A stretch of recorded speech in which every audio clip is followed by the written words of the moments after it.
आज साथियों हम दिल्ली में हैं अम्बेडकर भवन पर और यहाँ पूरे देश भर से भिक्षु संघ उपासिकाएं आए हैं और बिहार से आदरणीय शिष्टमणि जी यहाँ मौजूद है।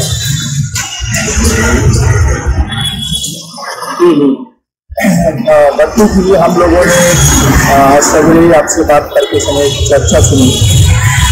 वो चर्चा एक मुद्दा आया था क्योंकि आप इसके आंखों का चश्मदीद गवाह है।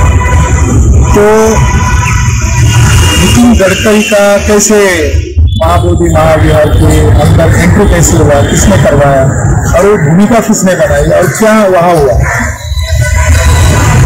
सबसे पहले प्रोफेसर विलास खरात जी आपको बहुत बहुत साधुवाद, और जो हमारे दर्शक देख रहे हैं उनको क्रांतिकारी अभिवादन के साथ विधाई जाएगी। महाबोधि महाविहार हमारे बौद्धों का प्रमुख स्थल है और यह स्थल पर कुछ हमारे ही बौद्ध भिक्षु जैसे माननीय हर्षबोधि महाथेरो जी, जिन्होंने महाबोधि महाविहार बनाया और हम डॉक्टर अम्बेडकर का लिखा हुआ written book Buddha and his Dhamma, Buddha और उनका धम्म का पठन पाठन करेंगे। हम बहुत हर्ष हुए कि बहुत खुशी की बात है कि बुद्ध और बाबा साहेब का लिखा हुआ बुद्ध और उनका धम्म का किताब हम सभी बौद्ध भिक्षु और उपासक मिलकर पढ़ेंगे। खास करके इस पर चर्चा किए। के फोटो को वहां से हटा करके नितिन गडकरी को लगा दिया, फोटो लगा दिए उन्हें बुद्ध का फोटो रहने दिए जो कहते, और बाबा साहब का फोटो वहां से हटा करके नितिन गडकरी को लगा दिए। और इतना ही नहीं, एक स्पेशल बैनर टांग दिया नितिन गडकरी के लिए और उन्होंने लिखा कि मैं महाबोधि महाविहार में हम सभी लोग आपका भव्य स्वागत करते हैं, आपका हार्दिक स्वागत है। और भिक्षु संघ के और अपने तो हर्षबोधि जी आरएसएस के गुलाम हो ही गए, नितिन गडकरी के अंदर चले गए, उनका गुलाम हो गए और साथ में हमारे सभी बौद्ध भिक्षुओं को ले जाकर के भव्य स्वागत किया। तो मैंने हर्षबोधि जी को कहा कि आपको बहुत बहुत साधुवाद, इसी तरह से बौद्ध धर्म को बर्बाद करते रहे, इसके लिए बहुत बहुत साधुवाद है। आप बाबा साहेब के धर्म, बुद्ध के धर्म, बाबा साहेब के विचारों को जो सत्यानाश कर रहे हैं, इसके लिए बहुत बहुत साधुवाद देते हैं। तो उस दिन से हमें हर्षबोधि जी से बातचीत होना बंद हो गया और फिर एक आमने सामने का टक्कर होने लगा, इसलिए कि मैंने विरोध किया था। अभी भी ये हमसे फोन करके बातें नहीं करते हैं। पहले मैं समझता था कि हर्षबोधि जी महाराष्ट्र के हैं, बाहर कौम के हैं, बाबा साहब के कौम के हैं। मैं इनको बहुत साथ देता था, हर जगह पर साथ देता था, जहाँ भी कार्यक्रम करते थे हम तन मन धन से साथ देते थे। लेकिन मैं इनसे अब हट गया और ऐसे बौद्ध भिक्षु को मैं चाहता हूँ कि ये ऐसे बौद्ध भिक्षु समाज के प्रति, माने समाज को जो गुमराह करें, समाज को सत्यानाश करें, ऐसे बौद्ध भिक्षु को बौद्ध भिक्षु के रूप में नहीं रहना चाहिए, जो हमारे विरासत को खत्म कर दे, हमारे इतिहास को खत्म कर दे। ऐसे लोगों से हमें दूर रहने की आवश्यकता है। खास करके मैं महाराष्ट्र के उपासक उपासिकाओं को मैं कहना चाहता हूँ, ऐसे बौद्ध भिक्षु को सतर्क रहे। बहुत बहुत साधुवाद।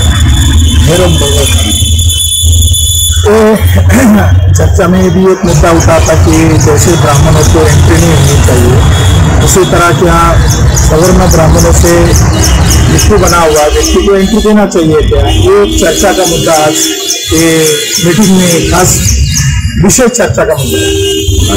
डॉक्टर बाबा साहब अम्बेडकर ने 4 दिसंबर 1954 में ब्रह्मदेश में रंगून में अंतर्राष्ट्रीय बौद्ध परिषद में खास वो गेस्ट थे और उन्होंने वहाँ एक वक्तव्य रखा था। उस वक्तव्य में और लिखित मेमोरेंडम में उन्होंने ये बात कही थी कि एक अकेला ब्राह्मण पुष्यमित्र शुंग मौर्य साम्राज्य में घुसपैठ किया और घुसपैठ करके उसने भरतद्रथ मौर्य की हत्या की।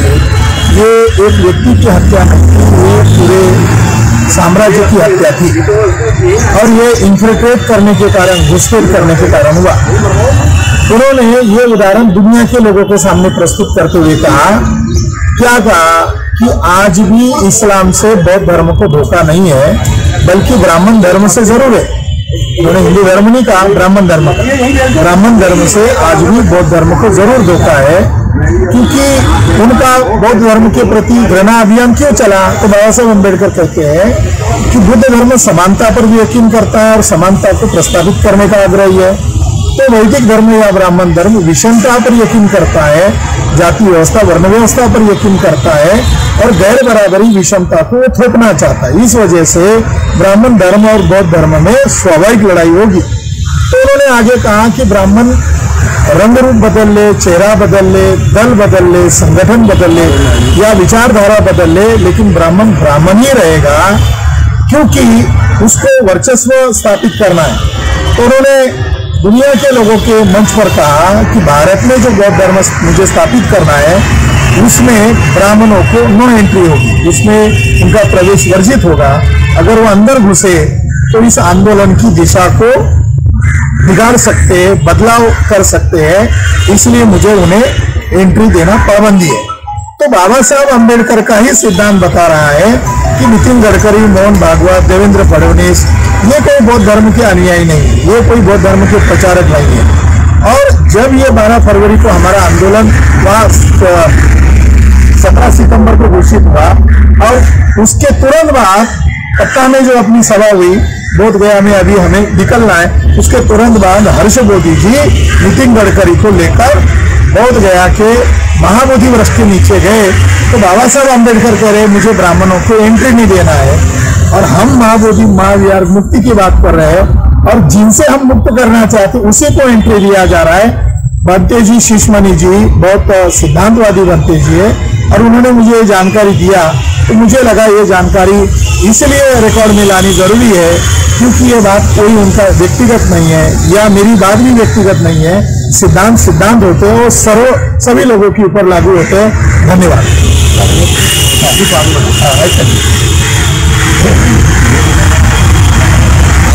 सबसे पहले प्रोफेसर विलास करार जी, आप ये जानिए कि बाबा साहब ने स्पष्ट कहा कि जो व्यक्ति दोस्त और दुश्मन की पहचान नहीं कर सकती, या तो वह मूर्ख है या तो प्रेमी है। तो यहाँ के जो सवर्ण लोग हैं उनको किसी भी संगठन में आप रखें, जैसे मार्क्सवाद और लेनिनवाद की चर्चा करने वाले लोग ज्यादातर सवर्ण क्लास के लोग हैं।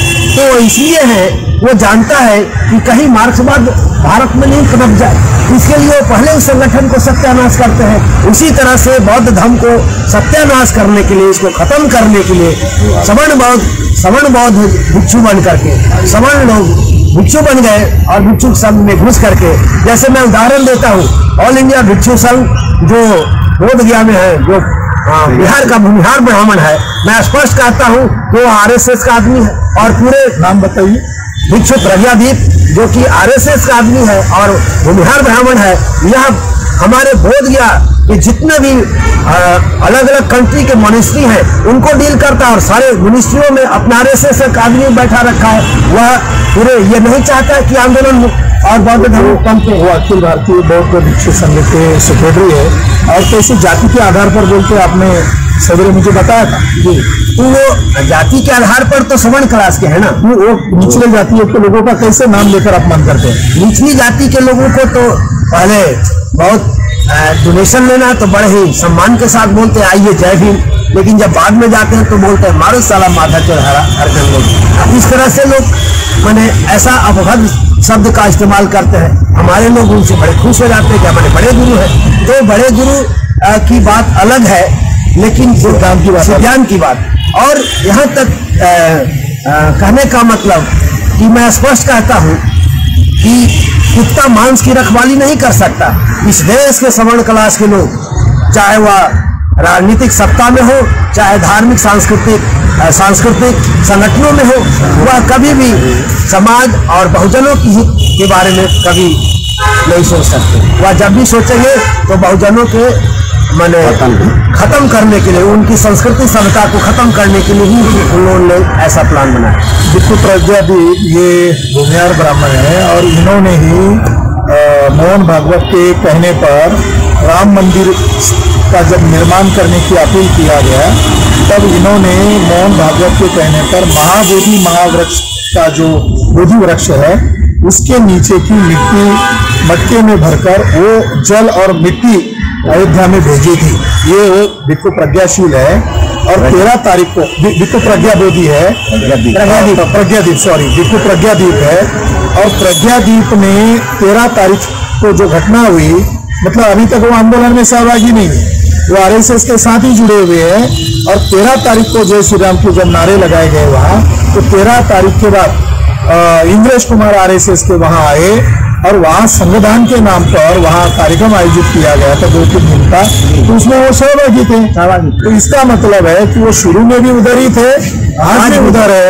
ये 2 उदाहरण है, हर्षबोधि और बनते प्रज्ञादीप, यानी ये 2 भिक्खु है जो खुल्ला आरएसएस को मदद कर रहे हैं, आरएसएस की वकालत कर रहे हैं, उनके साथ साठगांठ कर रहे हैं। ये उदाहरण के लिए सबूत के तौर पर ये बातें हम रिकॉर्ड में लाया।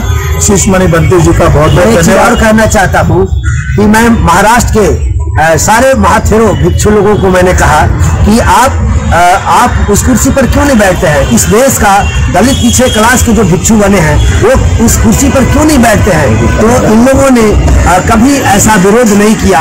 और इतना ही नहीं, तो जब सेक्रेटरी का चुनाव होता है तो प्रज्ञादीप भूमिहार ब्राह्मण को इन लोग पैसे ले करके सारे भिक्षु जो महाराष्ट्र के खास करके बड़े बड़े महाथेरों हैं, उन लोग जो है उनको वोटिंग करते हैं और आज कई वर्षों से उस पद पर यह बैठा है। तो मैं इसका पुरजोर विरोध करता हूँ। लेकिन महाराष्ट्र के लोग कहते हैं कि मैं बहुत बड़े अम्बेडकरवादी बहुत भिक्षु हैं, लेकिन कहाँ है? क्या बाबा साहब के विचारों को कहाँ पे वो माने ये उल्लंघन कर रहे हैं, बाबा साहब के विचारों को सत्यानाश कर रहे हैं। इसलिए महाराष्ट्र में पुनः बहुत भिक्षुओं से अपील करता हूँ, बड़े बड़े महाथेरों से अपील करता हूँ कि उनको उस पद से उस कुर्सी से हटाया जाए। उनके लिए बहुत बहुत धन्यवाद।